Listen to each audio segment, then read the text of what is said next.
90-এর দশকে ভারত পাকিস্তান ম্যাচ যে উত্তাপ ছড়াতো, এখন আর নেই তেমন উত্তাপ। গেল কয়েকদিন ধরে সোশ্যাল মিডিয়ায় এটি এখন চর্চার বিষয়। তবে মাঠের খেলায় এবার দেখা গেল কিছুটা ভিন্নতা। দারুণভাবে ইনিংস শুরু করা বাবর আজমকে ফিরিয়ে হার্দিক পান্ডিয়ার বাই বাই সেলিব্রেশন। বাবরের তীক্ষ্ণ চাহনি ম্যাচের উত্তাপ বাড়িয়েছে কয়েক গুণ। নিউজিল্যান্ডের বিপক্ষে আগের ম্যাচে ধীরগতির ব্যাটিংয়ের জন্য সমালোচনার শিকার হয়েছিলেন বাবর আজম, কিন্তু আজ যেন প্রতিজ্ঞাবদ্ধ হয়েই নেমেছিলেন পাকিস্তানের সেরা ব্যাটার। প্রথম থেকে আক্রমণাত্মক মেজাজে ব্যাট চালাচ্ছিলেন। মাত্র ২৬ বলে ২৩ রান, তাতে ঝলসে উঠেছিল ৫টি দুর্দান্ত চারের ঝলক। ভারতীয় বোলারদের চোখে চোখ রেখে জবাব দিচ্ছিলেন বাবর। তবে হার্দিক পান্ডিয়ার এক চালাকির সামনে শেষ পর্যন্ত হার মানতে হল পাকিস্তানের তারকা এই ব্যাটারকে। বাবরের বিদায়ের পরপরই আরেক ওপেনার ইমামুল হক কাটা পড়েন রান আউটের ফাঁদে পড়ে।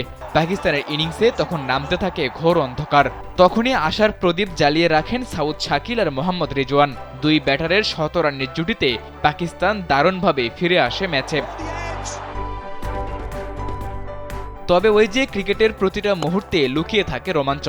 ভারত পাকিস্তানের মতো হাই ভোল্টেজ ম্যাচে সেই রোমাঞ্চ থাকবে না তা কি করে হয়? রিজওয়ান শাকিলের ১৭ রানের জুটি ভাঙে আকসার প্যাটেলের দারুণ এক ডেলিভারিতে। পরের ওভারে কাটা পড়েন অর্ধশতক পূর্ণ করা সাউদ শাকিল। এক ওভার বাদেই তায়েব তাহির ফিরে গেলে ম্যাচের নিয়ন্ত্রণ আবারও যায় ভারতের কাছে।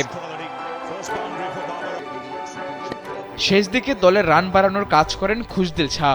বিপিএল মাতানো খুশদিলের ব্যাট থেকে এদিন আসে ৩৮ রান, যার উপর ভর করে পাকিস্তানের সংগ্রহ দাঁড়ায় ২৪১।